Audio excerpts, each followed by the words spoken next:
Today is September the 1st, 2015, and I had some requests to actually show the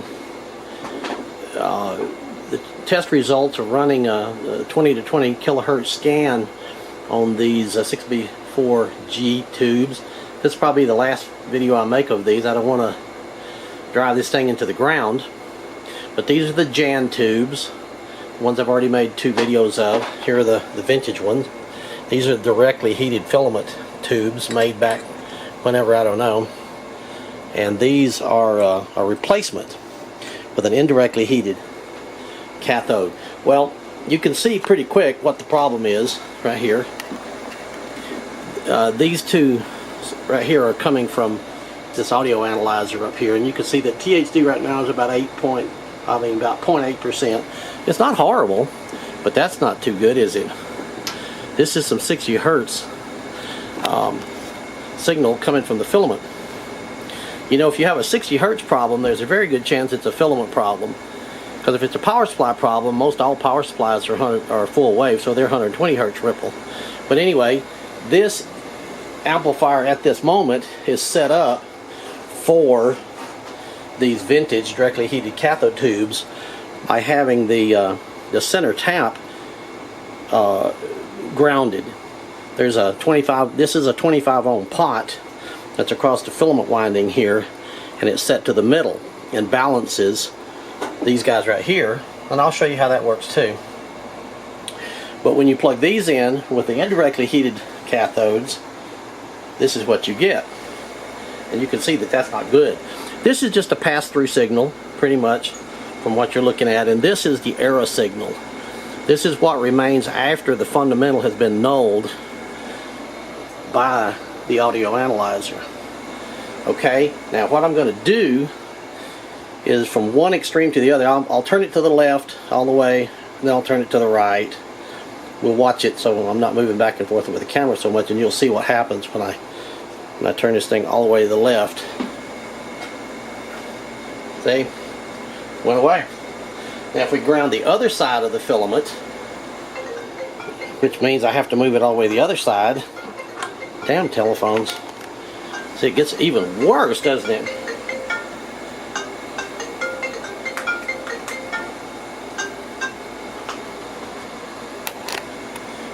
And then it sort of kind of quits, but it looks like it's got some oscillations in it.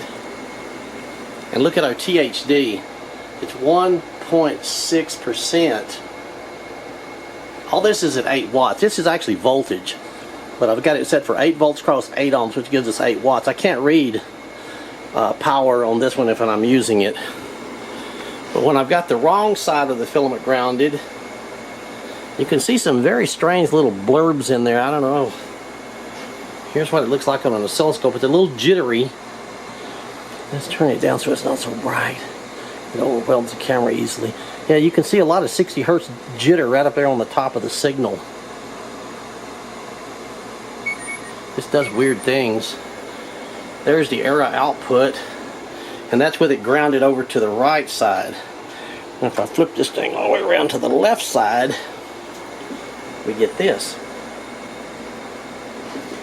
And that steadies out. See? There's no jitter up there at the top. Looks nice.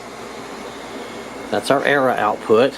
I mean, we can change this level right here by just changing this if that's too big. You know, you can make it look small, or you can make it look as big as you want. And then there's its THD. Less than 0.3%. But for these tubes right here, you either have to ground one side or the other. You just have to do that and determine that by experimentation. So they are good replacements. I like them. They sound great. So let's run some scans on it. I'm going to have to stop the camera and set it up, and then we'll scan it at 8 watts. Okay, I've got it set up for 8 watts. Here's my 8 volts across 8 ohms, and I'm running from 20 hertz to 30 kilohertz at 10 points per decade, and I say okay, and here it'll come. There's a lot of things to look here that's really pretty interesting. Well, this one started out at 1% at 20 hertz. And here's what it looks like here. Again, this is just kind of a pass-through signal. This is its era output. Here it is on a regular oscilloscope.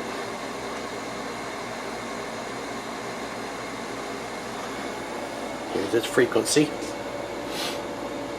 It's scanning upward. Doesn't do a lot of good to try to look at its THD because it doesn't stay on one frequency long enough to actually settle down. But then we see its THD over here.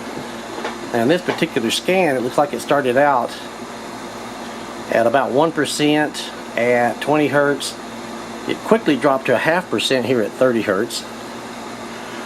And it's running at about 0.3 so far.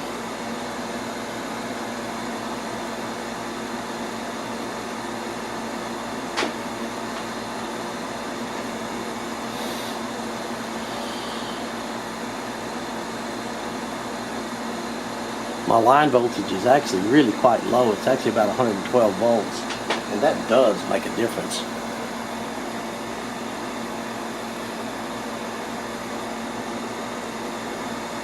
And it looks like it goes up to 2.1% at 25 kilohertz. At 20 kilohertz, it's 1.5%. And 1% at 20 hertz. So from 30 hertz to, well, this is 10, somewhere 15 kilohertz in there. It's all below 1%, it's right at 1%. If you look at it that way. You know, when you think about these amplifiers that we build, and we always like to think of the full audio spectrum as 20 hertz to 20 kilohertz, that's actually asking a lot of them. A 30 hertz to 15 kilohertz amplifier is still quite a good amplifier. Let's actually run this like that. Let's start another THD, and let's run it from 30 hertz. If I can hold the camera here and do all these things at once. Here's 30 hertz to 15 kilohertz, 15,000, 10 points per decade. Start. I believe our power and everything should be the same. It is 8 volts cross 8 ohms, 8 watts. And if we run it like that, let's see what we get. You know, it really takes quite a high-end amp to do the 20 to 20 kilohertz. See, I think there's some small anomalies too in this, because it says it's 0 at 30 hertz, so that's not exactly what I expected to see. You know, that's not true. But so far we're below 0.5% all the way. Here's the 0.5% mark right here. We'll run a second trace. Yeah, I like these little Pete Millett programs. They're really very nice. But they're not pro-level stuff, so they do have some glitches in them sometimes. But that's okay. I'm not criticizing them. I'm very fortunate to have them. All these toys to play with. Let's look over here. There's its fundamental frequency coming across there. I don't see any harmonics out there, so the THD is actually very low. It's got a pretty pure signal there coming across. And then it'll stop at 15 kilohertz, and it just stopped. And there it is. Okay, let's run it a second time, because that anomaly down there just doesn't make sense. Yeah, see, that makes more sense. See the blue line starting right there? It's just that one little glitch. So it starts at about 0.3, 0.4% at 30 hertz. And then it's going to pretty well go right over that other trace. But this one makes more sense. So there it is. Now, obviously, we've got to compare it. So I got to plug the other tubes back in. I'm going to go ahead and stop, because this one's just going to trace over it. And let's go ahead and put the other tubes back in, and then of course we'll end up adjusting this back to the middle, and you'll see just how sensitive it really is. Let's get that done. Okay, here we are with the directly heated original 6B4s in it without touching anything else, just removing the tubes and plugging them back in. Here's our problem now with one side of the filament grounded. Actually, THD, it's not that bad. 0.7, you'd say, hey, that's not bad. I can live with that. It probably hums. You can probably hear it hissing, zzz, out the speakers. I'm not going to hook it up to speakers. I don't have any out here that would be that convenient. But I'm going to start adjusting this thing back to the middle, watching both at the same time if I can. Well, let's just look at one. We see our THD is approximately 0.7. And as I adjust this thing toward the middle, about right in there, I guess. If we look up here, we can probably do the best adjustment with this. That's 2.7. That's rising. Okay, now I'm turning it counterclockwise. 2.7, 1. At some point it's going to start rising again. There it starts rising again. So right there, that's about dead center. And that's what it looks like.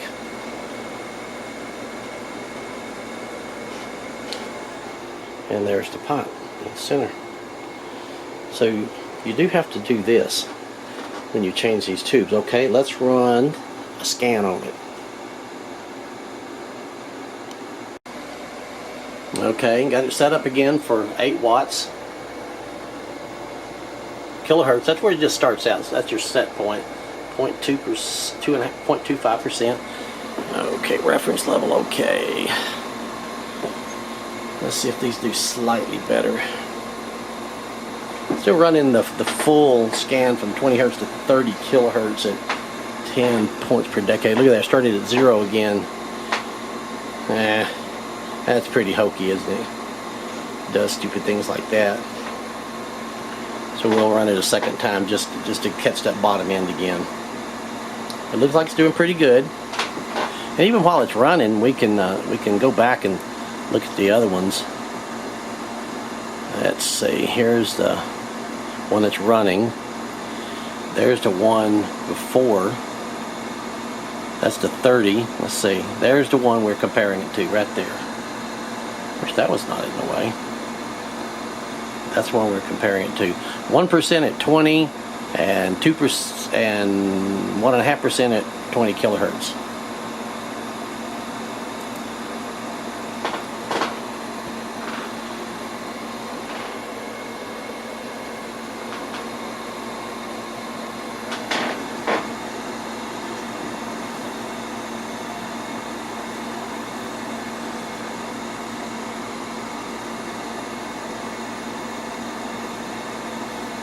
There's my line voltage right there, 115. I try to run everything at 120 for consistency, but I didn't put it on Variac to change it this time. Okay, let's see. Let's run trace 2 so we can get a little bit better. It's probably going to, the blue trace is probably going to start right around in there. Oh, what the hell? Well, now it started that way up there.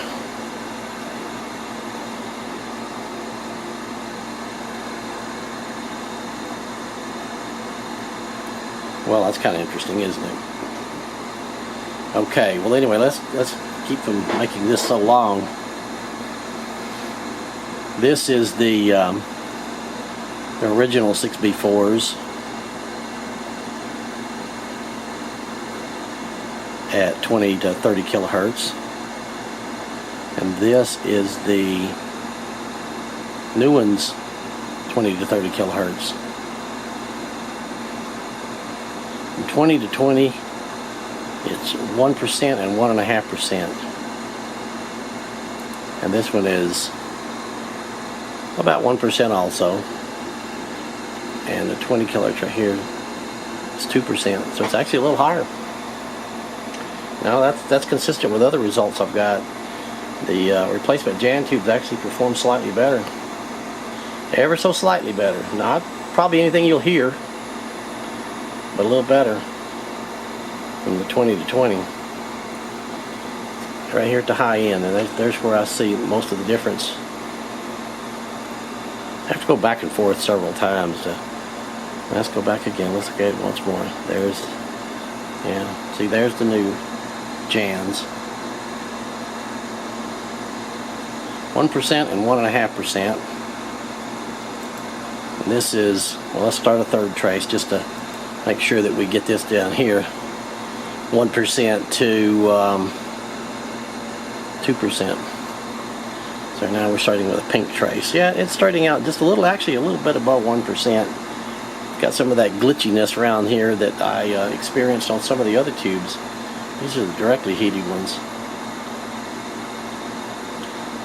Pretty interesting, huh? Okay, well, as soon as this thing gets through, we'll do the 30 to 15 kilohertz one, which is, I think, probably a little bit more fair to this era of tube production and design. We don't want to make these things, we don't want to be measuring these things at something that they just can't do. Tube amplifiers that just consistently outperform themselves, it seems to be, certainly the old Macintosh is one of them. They tend to always do better. This is that V25A. It's, yeah, whatever. I don't listen to it. It's okay. This one's quite a bit better. Okay. This thing's taking forever to run, huh? Making a long video here. Let's see if we can look at this. Yeah, the error signal settles down pretty quickly, doesn't it? Oh, it just finished. Okay. So that's that. Now let's do another THD one. Start all over. 10. Let's set this at 10, at wherever 0 is. At 10, and then we'll run this 30 hertz. 30 hertz to 15,000. 15,000. Start. We got to check our levels. Our levels are still right. 8 volts. 0.35%. Looks good. And here we go with this one. With the vintage 6B4s. And again, it starts out at 0. I got some kind of goofy problem with this this program, huh?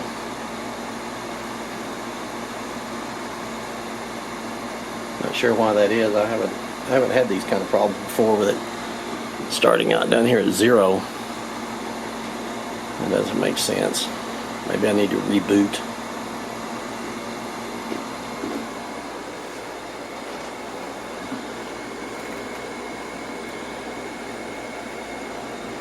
It's interesting to, I think, to watch this error signal.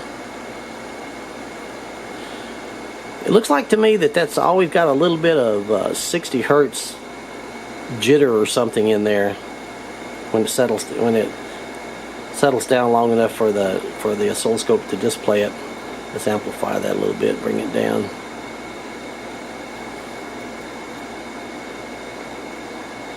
And it's got those funny little, it's like parasitics in there. All kinds of strange anomalies in it. Okay, well anyway, there it is. And then we'll do trace 2 very quickly just to get the bottom end again. So at 30 to 15 kilohertz, it looks like it's below 0.5%. At 20 hertz, or 30 hertz. So at 30 hertz to 15 kilohertz out here, 1.4%, which I think is probably a more compassionate, that's the right word to use, way to rate these old amps. And there it is. Review once more here. There's the old vintage tubes. Some goofy stuff down there at the low end. There's the newer ones. The new ones at 20 to 20. Anyway, that's it. they're not a bad replacement, these guys. You just got to do a little bit of work on the filament. So I hope that helps. I hope you enjoy.